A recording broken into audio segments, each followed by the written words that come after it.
Hi guys, welcome to cricket stories YouTube channel. మన IPL team wise అనాలిసిస్లో ఈరోజు second team కింద LSG గురించి discuss చేద్దాం. లక్నో సూపర్ జైంట్ ఒక బేబీ టీం అనమాట. ఇది 4th ఇయర్ వాళ్ళకి ఐపీఎల్లో. సో పాస్ట్ పర్ఫార్మెన్స్ చూస్తే ఐపీఎల్ ఫస్ట్ 2 సీజన్స్లో అయితే వాళ్ళు బాగానే పర్ఫామ్ చేశారు, ప్లే ఆఫ్స్కి అయితే వచ్చారు. ఈవెన్ న్యూ టీం అయినా కానీ మంచి పర్ఫార్మెన్స్ ఇచ్చి ప్లే ఆఫ్స్కి అయితే వచ్చారు. రాహుల్ కెప్టెన్గా ఉన్నాడు.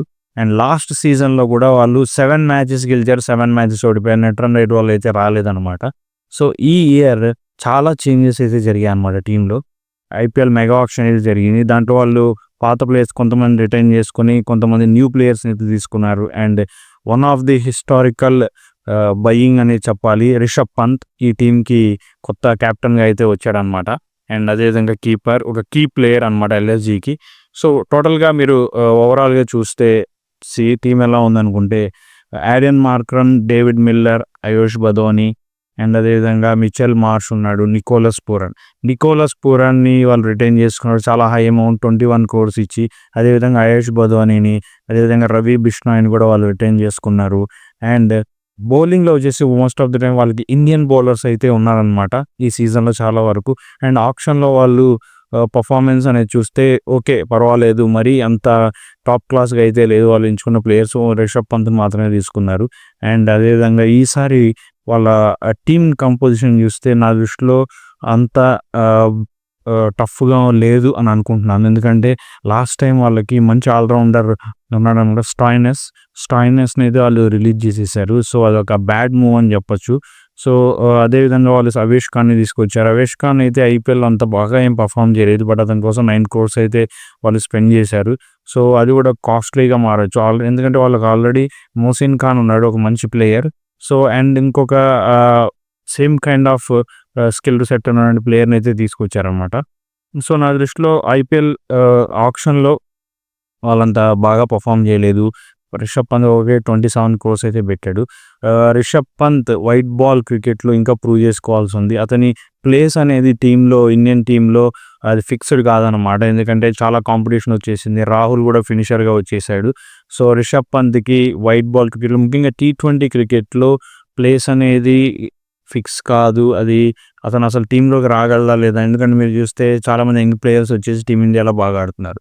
సో ఈ టీంలో ఉన్నటువంటి ఎక్స్ ఫ్యాక్టర్ ఎవరు అంటే నా దృష్టిలో కీ ప్లేయర్ ఎవరు అంటే నికోలస్ పూరన్. అతను లాస్ట్ 2 సీజన్స్లో బాగా పర్ఫామ్ చేశాడు. అంతకుముందు ఎస్ఆర్హెచ్ కూడా ఎస్ఆర్హెచ్లో వాళ్ళు వదిలేశారనమాట నికోలస్ పూరన్. దాని తర్వాత ఎల్ఎస్జికి వచ్చిన తర్వాత చాలా బాగా పర్ఫామ్ చేస్తూ వచ్చాడు. సో నా దృష్టిలో అతనికి ఎక్స్ ఫ్యాక్టర్ అనమాట, ఈవెన్ రిషబ్ పంత్ ఉన్నా కానీ.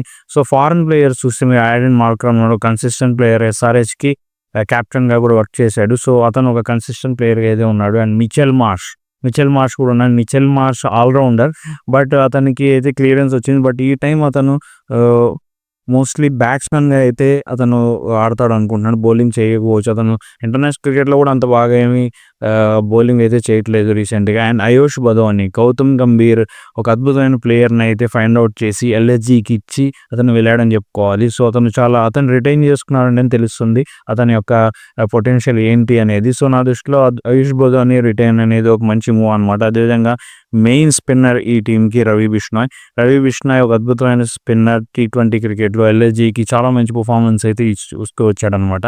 సో ముఖ్యంగా మీరు బౌలింగ్ డిపార్ట్మెంట్ చూసుకుంటే రవి బిష్నాయ్, మణిమారన్ సిద్ధార్థ్, ద్వేష్ రాథీ అండ్ ఫాస్ట్ బౌలర్స్లో ఆకాష్ దీప్ ఉన్నాడు. అదేవిధంగా ఆకాష్ సింగ్, అవేష్ ఖాన్ అండ్ ఒక ఫారెన్ బౌలర్ ఉన్నాడు, అతను అంటే summer Joseph. But summer Joseph అంత ఎక్కువగా అయితే పర్ఫార్మెన్స్ అయితే ఇవ్వలేదు అనమాట. సో అతను అయితే తీసుకున్నారు. అండ్ మోసిన్ ఖాన్, అదేవిధంగా మయాంక్ యాదవ్ తెలుసు కదా ఎట్లాంటి ఇంపాక్ట్ అయితే క్రియేట్ చేశాడు. అతను కొన్ని మ్యాచెస్ ఆడాడు, కానీ అతను ఒక మంచి పర్ఫార్మెన్స్, చాలా హై స్పీడ్తో 150 అబోవ్తో బౌలింగ్ వేస్తూ ఒక మంచి ఇంప్రెషన్ క్రియేట్ చేశాడు. బట్ ఈ ఇయర్ ఏంటంటే వాళ్ళకి ఒక మైనస్ పాయింట్ నేను చెప్పాను, ఫస్ట్ కొన్ని మ్యాచెస్లో అయితే అవైలబుల్గా ఉన్నాడు ఇంజురీ కారణంగా.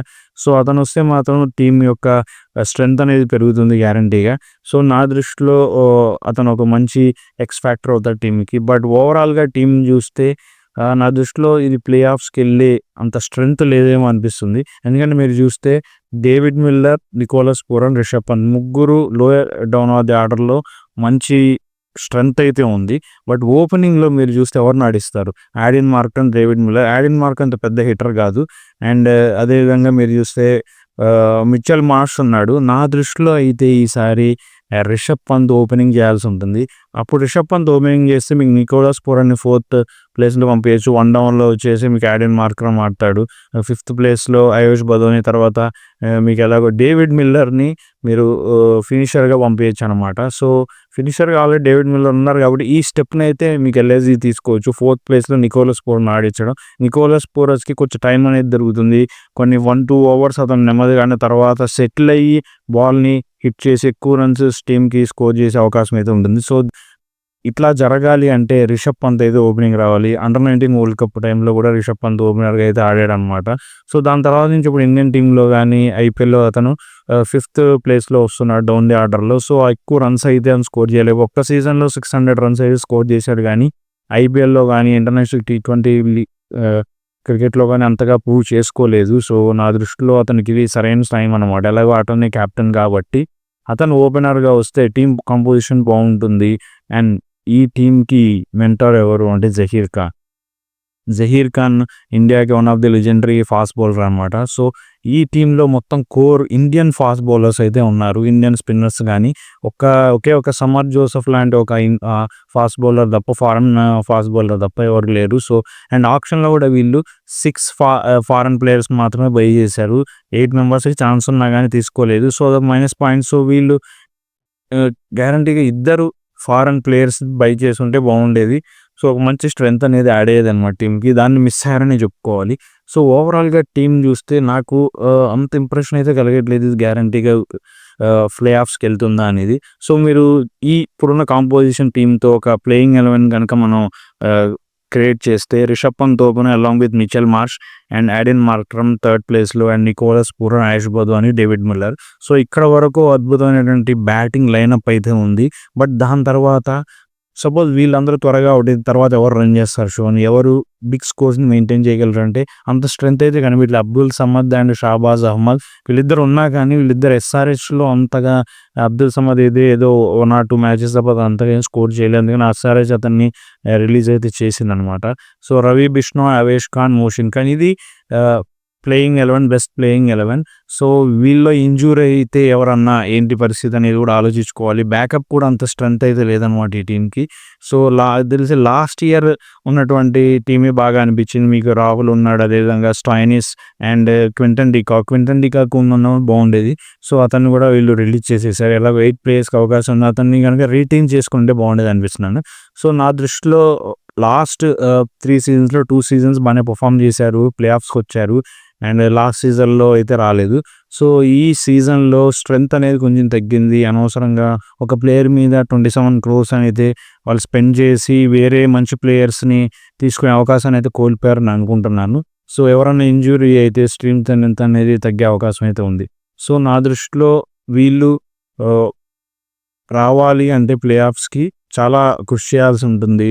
టాప్ ఆర్డర్‌లో ఎవరైతే ఉన్నారో వాళ్ళందరూ ఎక్కువగా స్కోర్ చేయాల్సి ఉంటుంది. సో మరి జహీర్ ఖాన్ ఎలా డీల్ చేస్తారు? రిషబ్ పంత్ ఎలా డీల్ చేస్తారు? రిషబ్ పంత్‌కి ఇంకొక ప్రెషర్ పాయింట్ ఏంటంటే 27 crores. అదేవిధంగా ఎల్ఎస్జీ మేనేజ్మెంట్ అనేది కొంచెం ప్లేయర్స్‌తో రూడ్‌గా బిహేవ్ చేస్తారు. అందుకని రాహుల్ బయటకు వచ్చేసాడని ఈవెన్ లాస్ట్ ఇయర్ ఒక మ్యాచ్‌లో ఓడిపోయినప్పుడు వాళ్ళ టీమ్ ఓనర్ వచ్చేసి రాహుల్‌ని గ్రౌండ్‌లోని క్వశ్చన్ చేయడం ఇలాంటి ఇన్సిడెంట్స్ అయితే జరిగాయి. సో రిషబ్ పంత్‌కి అయితే చాలా ప్రెషర్ అయితే ఉంటుంది. అతన్ని ప్రూవ్ చేసుకోవాలి. టీ20 క్రికెట్లో అతని స్థానం ఏంటనేది ప్రూవ్ చేసుకోవాలి. అదేవిధంగా ఈ టీంని అయితే అతను మంచిగా ముందుకు తీసుకెళ్ళాలి. ఎలాంటి స్ట్రాటజీ బిల్డ్ చేయాలి జహీర్ ఖాన్ అండ్ రిషబ్ పంత్.